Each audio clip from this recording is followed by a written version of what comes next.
Hello everyone, thanks for having me.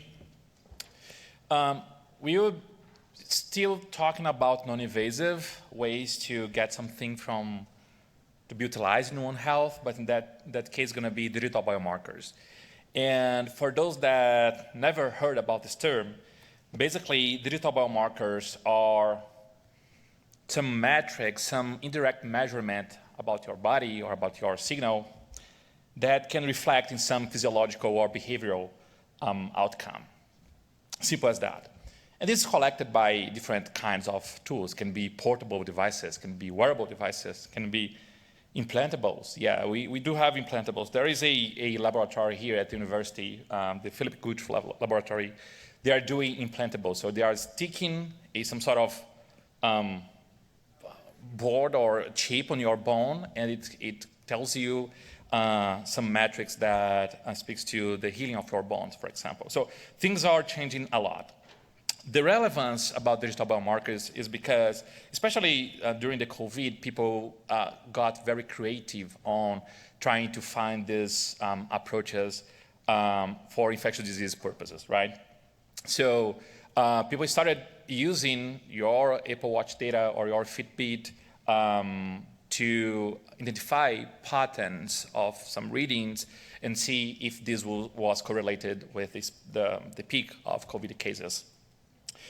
This is a work from Firat Guder, a collaborator of mine from Imperial College, and it's very interesting the things that they started being creative about it on the applications of wearable devices and digital biomarkers into this infectious disease environment.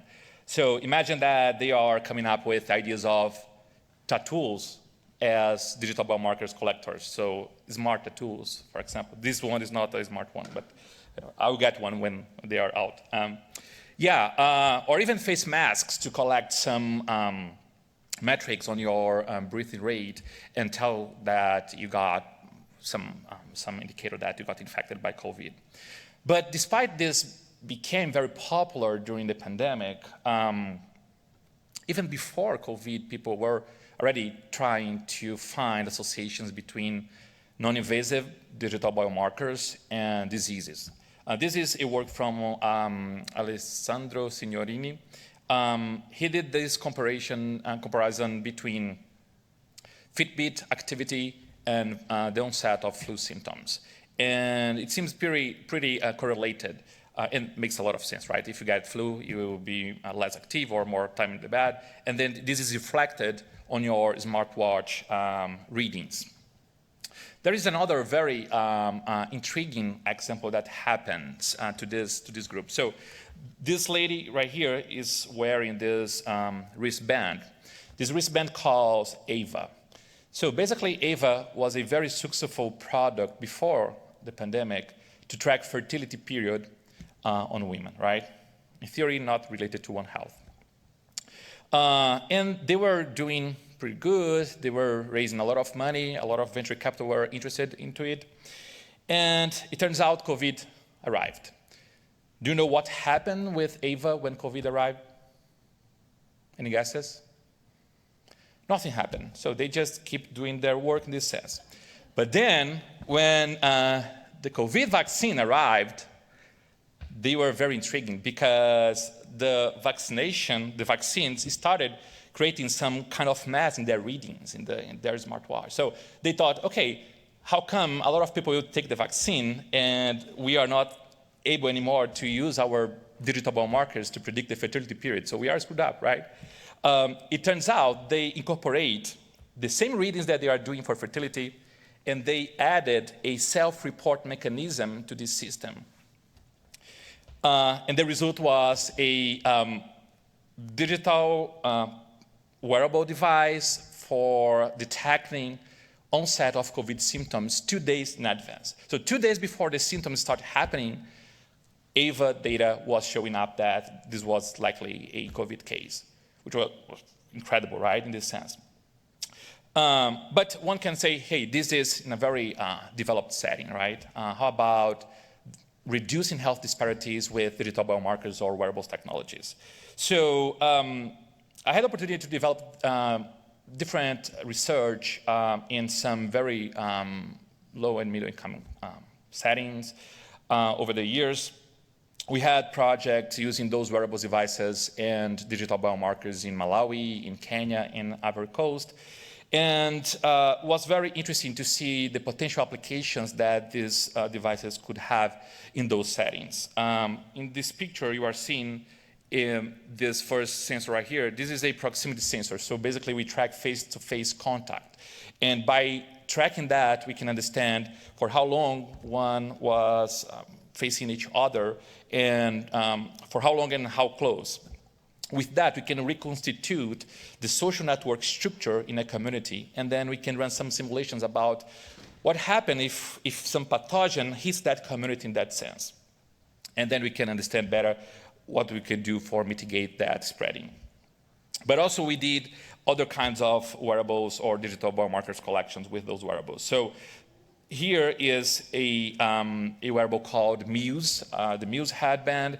Basically, in developed world, people use this headband to teach rich people on how to meditate. Basically, this is the purpose of the Muse headband.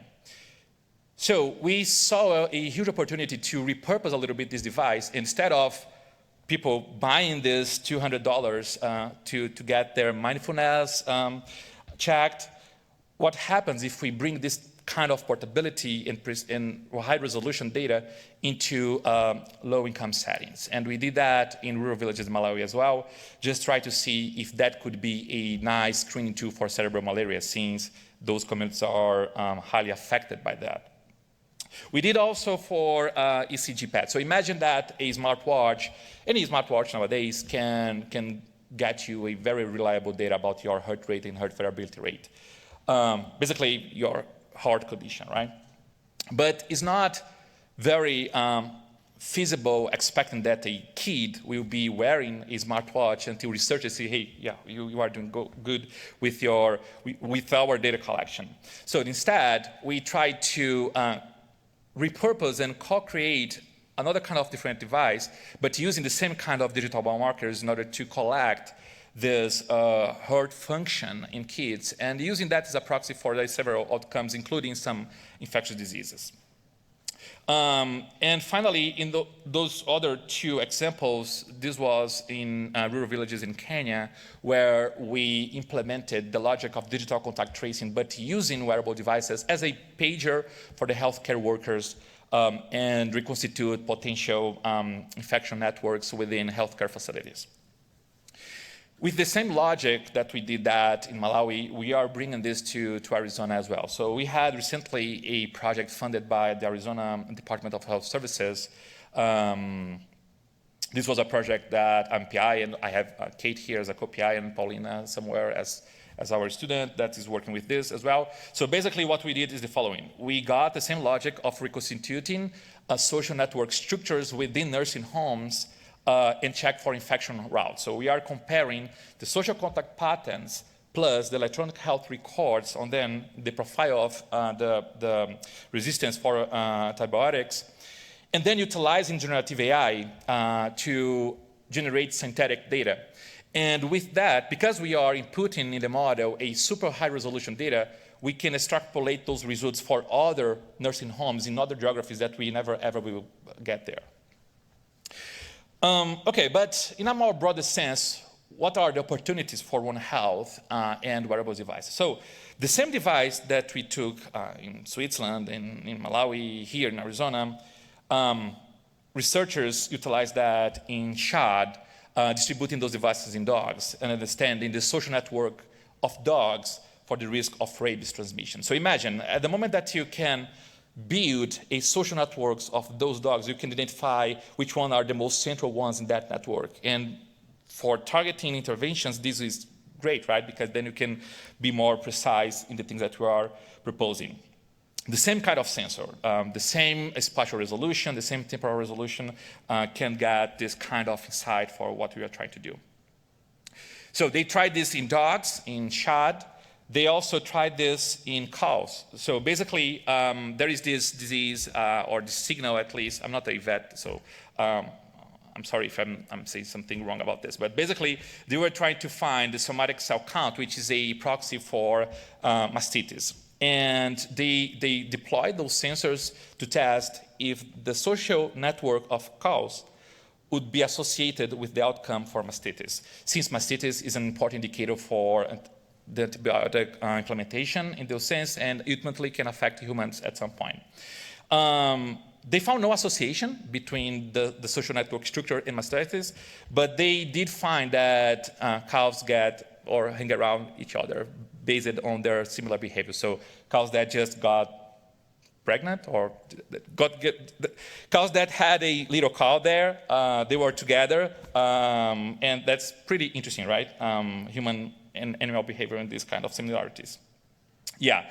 And finally, about other monitoring systems. So, of course, we have a lot of things to say about that, but I decided to pick just one example that I think we are underestimate. And when I say we, I mean all of us, really.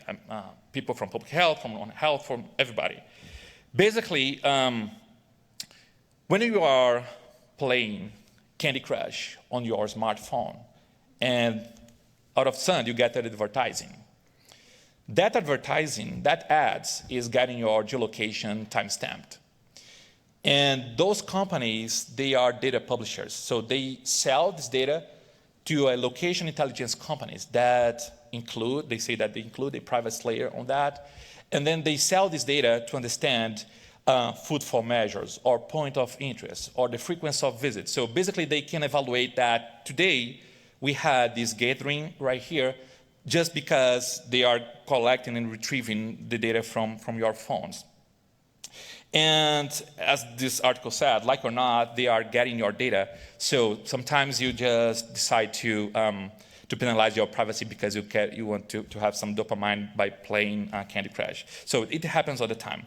The thing that I think people are not seeing is the opportunities to use this kind of data, this location intelligence data, to understand the human mobility and how that speaks to One Health purposes.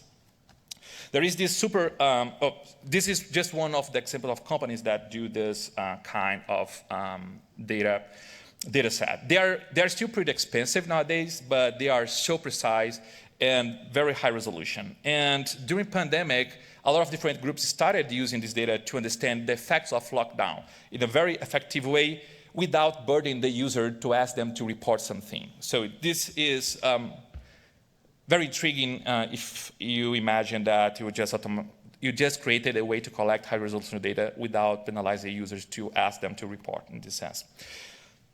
Just a final example on the utilization of this data. So in this case, they studied a group of readings in an airport just to see what are the kind of workers at the airport that are most exposed to the risk. And they found that contagion risk depends on the combination of density, time spent, and contact recurrence. Security checkpoints, cafeterias, and certain gates emerge as key locations. So imagine doing a research like that without need to go that research and do this data collection in person. And just to finalize, location intelligence should be seen in a better way for us because it can solve a lot of problems that we are discussing earlier today. Yeah, thank you.